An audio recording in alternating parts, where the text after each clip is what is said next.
joins us. Let's take our conversation forward. Pratik, good morning. Thank you for joining us. What are you telling your clients? Conserve or get greedy?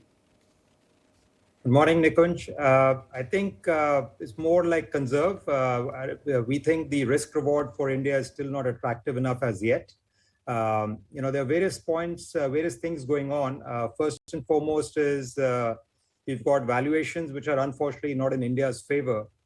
Just to give you some numbers, the Nifty, based on our Kotak research team's estimates, is currently trading at, despite the decline of about 7-8% in the last 1 month, it's still trading at about 19 times 1 year forward and about 17 times FY24 earnings. And compared to MSCI EM, the emerging markets index, we're still at a 70% premium to other emerging markets. And historically, the last 10-year average has been about 40%. So from a valuation perspective, India is still not cheap in the eyes of most global investors. And on top of that, if you overlay the fact that you still are in a rising interest rate environment, the interest rate hikes could potentially get far worse than what the market is factoring in. That sort of acts like a sort of cap on the valuations, acts like a brake on the markets despite earnings growth. And you may actually end up seeing more earnings downgrades as potentially the world global economy sort of slows down. Europe is already, we've seen downgrades in GDP growth estimates over there, likewise in the US, India likewise. So in that sort of an environment, tough to see how the valuation multiples can get more attractive. Unlikely we'll see earnings upgrades. So in that context, tough to be overly bullish at this point in time. We think the risks are more skewed to the downside in the short term. The structural long-term India story still remains intact. Things like the CapEx cycle will probably kick off in earnest in the next 6 to 12 months. Banks have cleaned up. The macroeconomy framework is looking much better now compared to, let's say, 2013 when we had the last FX crisis. So overall, the longer-term story is still good, but in terms of absolute valuation and relative valuations, we're not there as yet. So what should one do? Sit it out? Sorry, Nikunj, I can't hear you. So what should one do? Like the proposition of long term is strong, but in the medium term, the margin of safety is not there. Yeah. So what should our viewers who want to, let's say, benefit from your views do? Because what you're telling us is that don't buy now, but if you hold on to something, it's not a bad proposition. Yeah, I think it really depends on individual investors, investment time horizon, and the ability to withstand potential short-term downturns in the market. We think, the foreign selling is likely to continue. As far as our Indian market is concerned, it's been a massive outperformer, partly helped by strong local flows. But keep in mind that, we have interest rates domestically going up as well. So that may, in the next 3 to 6 months, start making fixed deposit products, making them a bit more attractive. We've seen, unfortunately, the market hasn't delivered positive returns, if anything, negative returns in the last 6 months. If I remember correctly, the Nifty is down about 12-13% in the last 6 months. And because of that, retail flows into equities may potentially slow down in the months ahead. And so you don't really have a buffer against the almost relentless foreign selling that is going on. So in that context, therefore, capital preservation is more important right now. We will probably get better opportunities. And bear in mind, the only risk to this view is, frankly, more global in the sense that either you have oil prices coming off very sharply as the global economy slows down, or some resolution or some clarity on the geopolitical risk out there, which is impacting all kinds of commodity prices and overall global risk appetite. But neither of those look like likely outcomes right now. So therefore, be defensive, conserve your cash for the time being, and wait for better entry points. But when you say defensive, one traditionally thinks of IT and pharmaceuticals. Now, IT, you could go on debating about whether the valuations have eased off enough for you to, make fresh entries into IT or perhaps add up on positions. And you really wonder about pharma. I mean, can they really replicate the heydays of 2020 at all? I think for IT, you're right. There is a risk that if the US economy and even Europe go into a downturn, then that obviously will impact discretionary IT spending. So that's where I think in IT also you have to differentiate. It's mid-cap IT where valuations have gotten really extended. Some of these stocks had gone up to 35, 40 times PE. There, I think one needs to be very careful. We would be very cautious on mid-cap IT. The large cap IT stocks valuations were not so extended, and they've also corrected quite a bit in the last couple of months. And more importantly, they're far more resilient. The customer concentration risk is not so high. The earnings visibility is much better. Resilience is much better, and valuations, more importantly, are far more palatable. So, and also keep in mind, if things do get bad, typically we'll tend to see the rupee also weakening a bit. That'll help to sort of offset some of the potential revenue or pricing decline one might see. So large cap IT we are still okay with. It's mid cap IT we would be careful of. On pharma, I think, yeah, you're right. Unlikely that we'll see a repeat of 2020, but in this sort of uncertain environment and potentially volatile global macroeconomic environment, pharma is a sort of relatively safer defensive bet.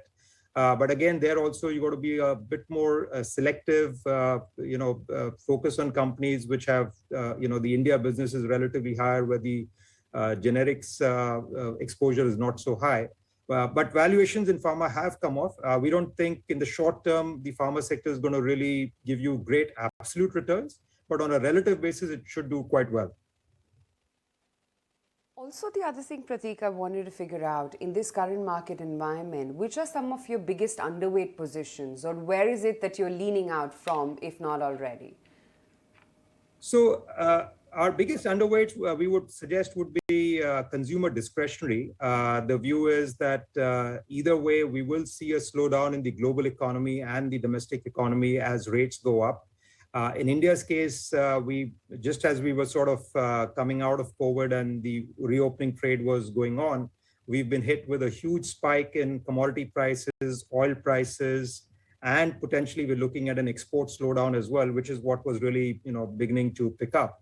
So consumer discretionary, that means stuff like the passenger vehicle segment, the other, even the commercial vehicle segment in the short term, consumer durables, your air conditioning and white goods manufacturers and so on. So that would be one segment because we do think that with a slowing economy, the first impact will be on consumption.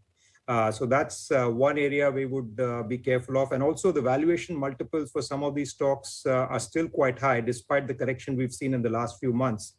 So consumer durables would be one of the main ones. Then there are others like metals, for example, where valuations have actually come off, but we think there's still potentially more downside to global commodity prices, especially metal prices, as the global economy slows down. So while valuations have become attractive, but we think there's still a lot more downside risk to earnings over there. So even metals, we would be somewhat careful. The other sectors I would caution about would be, as I said, one is mid-cap IT, where valuations were quite stretched. And likewise, some of the mid-cap chemical sector stocks, these are all export-oriented plays. Valuations had gotten very extended in the bull run, which we saw in these sectors last year. And we could see a fairly big correction as the global economy slows down, as Fed rate hikes kick in and valuation multiples get compressed.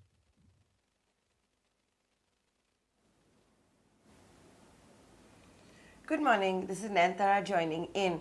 I remember in February when we hosted you, you talked about one of the big disruptors that would be the cement pack. You said your cement analyst had put out this fantastic report saying it'll be one of the big disruptors as cement companies look to reduce their, because of ESG. That has happened. We've seen that big deal that has taken place as well. What could be the other disruptors? So cement, firstly, that was more from a longer term perspective over a 5-7 year perspective. And that trend, I think, was still very much there. We need to watch out for that. And there's obviously a big disruption in the form of a new entrant coming in and one of the existing change in ownership over there.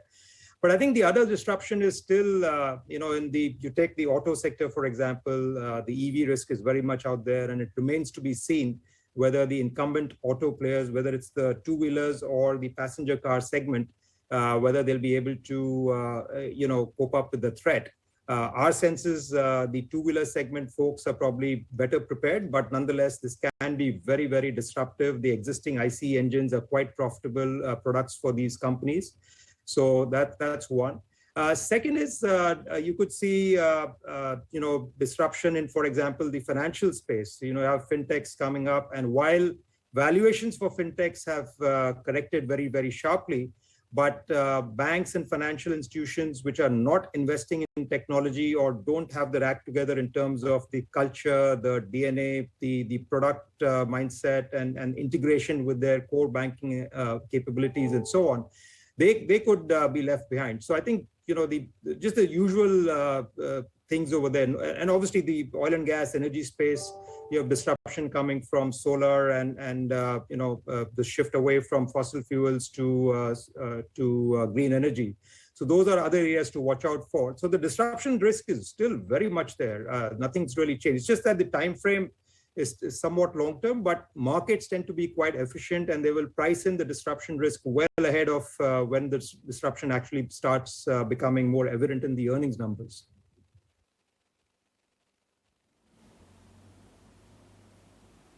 And that's what the markets are about, right? Forward-looking. Aisha asked you, what are you underweight on? Overweight, I can make out, it's primarily to do with what? Banks. You have been bullish on banks, and everybody's been waiting for the banks to make big moves, particularly the private banks. So the banks area is still a segment we like. I think the big change this time around compared to the past cycles or past global downturns is that our banking sector has already been through a fairly rough period during COVID. So the NPL books have been cleaned up. We expect credit costs to come down quite sharply. And even in a rising interest rate environment, even if deposit rates go up, we don't think that'll be a problem as much for the large private banks, which have very strong liability deposit franchises. And we think the repricing of loans will help offset some of the net interest margin pressure, which we'll see. Loan growth is where I think there could be some disappointment as the economy slows down. But overall, valuations for the banks are actually quite attractive. So both from a medium term, long term, as well as I would say even in the short term, banks look relatively okay.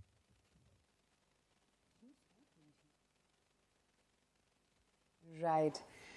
Okay. Great to have you on the show. Thank you so much for taking the time out and speaking with us today. Thank you.